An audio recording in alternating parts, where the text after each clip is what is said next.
وبعد فإن نعم الله تعالى لا تعد ولا تحصى. وصدق ربي إذ قال في كتابه في موضعين في سورة إبراهيم وسورة النحل: وإن تعدوا نعمة الله لا تحصوها.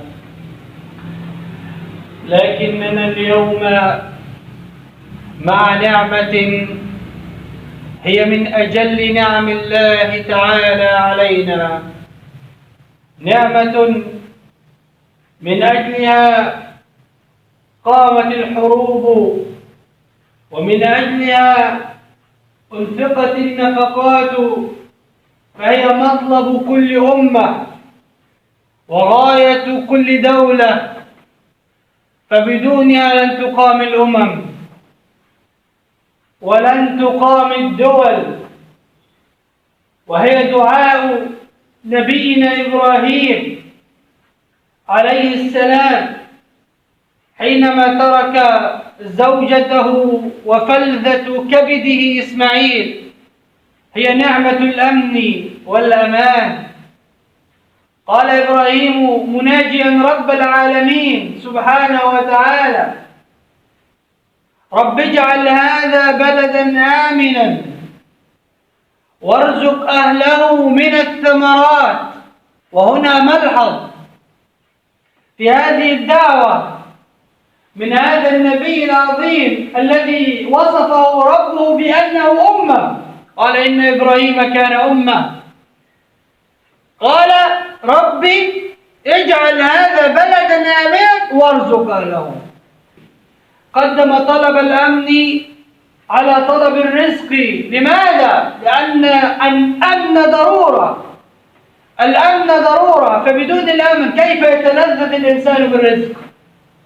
وكيف يتلذذ بالمعيشة وهو خائف مرعوب؟ وهذا نلاحظه في واقعنا، حتى عزكم الله عز وجل مع الحيوانات. حينما تأتي قطة وتأخذ لقمة من أمامك مثلا وتهرب، ربما تظل تهرب مسافات تلو مسافات وتعدو خطوات وراء خطوات. لماذا؟ لتبحث عن مأوى يأويها ثم تشرع في الأكل. ليه؟ لأنها غير آمنة، فهي تبحث عن المأوى أولا ثم تبحث عن الرزق ثانيا. فبدون الأمن لن تقام الشعائر كما ينبغي. وهذا نلاحظه في صلاة الخوف في وقت الحرب مثلا، حينما قال ربنا: وإذا كنت فيهم فأقمت لهم الصلاة فلتقم طائفة منهم معك وليأخذوا أسلحتهم فإذا سجدوا فليكونوا من ورائكم ولتأتي طائفة أخرى لم يصلوا فليصلوا معك وليأخذوا حذرهم وأسلحتهم إلى آخر الآيات.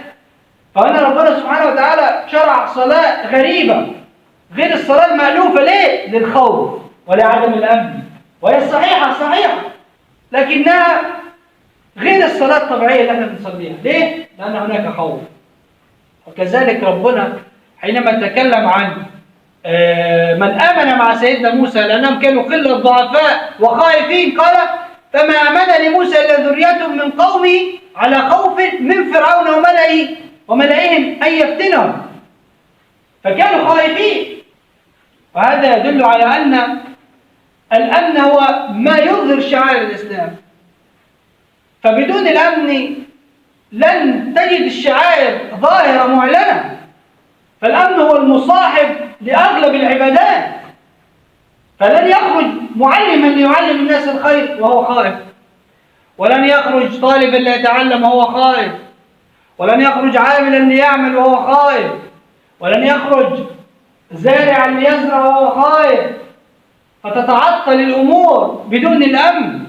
هو المصاحب لأغلب العبادات. حتى الحج الركن الأكبر من أركان الإسلام من شروط وجوبه تخلية الطريق، يعني الأمن العام. فإن خاف على نفسه أو ولده أو نفس محترمة معه لم يجب عليه الحج ولم يجب النسك.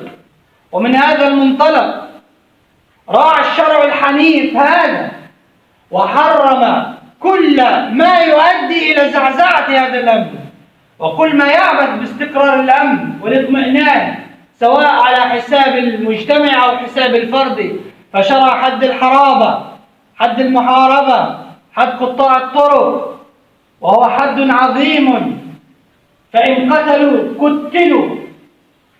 قتلوا، وإن قتلوا وأخذوا المال قتلوا وصلبوا، وإن أخذوا المال فقط تقطع أيديهم وأرجلهم من خلاف، وإن اقتصروا على الإرعاب فقط. شوف، خوفوا الناس بس، لم يأخذوا مالا ولم يقتلوا أحدا، لكنهم أرعبوا الناس. فماذا قال ربي؟ قال أو ينفوا من الأرض، يعني يحبسهم الإيمان في غير موضعه. يحبسهم الإيمان ماذا؟ في غير موضعه. قال ربي سبحانه وتعالى: إنما جزاء الذين يحاربون الله ورسوله ويسعون في الأرض فسادا أن يقتلوا أو يصلبوا أو تقطع أيديهم وأرجلهم من خلاف أو ينفوا من الأرض، ذلك لهم خزي في الدنيا ولهم في الآخرة عذاب عظيم. لماذا؟ ليحافظ على الأمن، ليحافظ على الاستقرار، ليحافظ على طمأنينة الإنسان في ذهابه وإيابه وترحاله. وكذلك حرم أيضا إرعاب المسلم أو إرعاب الناس، سواء كان في هزار أو في جد. فإن أشرت لأخيك بحديد هذا حرام ترعبه. والصحابة كما عند الطبراني وأبو داود والترغيب والترهيب المنذري بروايات مختلفة، حينما نام أحدهم فأخذ واحدا منهم شيئا للآخر فأرعبه وخوفه، فقال الرسول صلى الله عليه وسلم: لا يحل لمسلم أن يروع مسلما. وقال في رواية أخرى: من كان يؤمن بالله واليوم الآخر فلا يروعن مسلما. يا الله على هذا الأدب النبوي العظيم الذي يحافظ على طمأنينة الإنسان في الجد والهزل، وفي كل وقت يحافظ على طمأنينة الفرد والمجتمع. ومن هذا نريد أن نشكر الله سبحانه وتعالى على نعمة الأمن التي امتدح الله عز وجل هذه البلدة، حكاية عن سيدنا يوسف عليه السلام حينما قال: ادخلوا مصر إن شاء الله آمنين. فنسأل الله أن يجعلها دائما أمنا وأمانا للعالمين.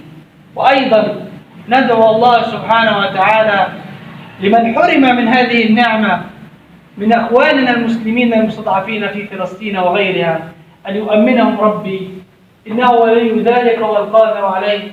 اللهم كن لهم معينا وأمنهم في أوطانهم، وأمن المسلمين في شتى بقاع الأرض، واحفظ مصرنا من كل مكروه وسوء، واحفظ جيشنا وأرضنا وشعبنا بفضلك وكرمك والله.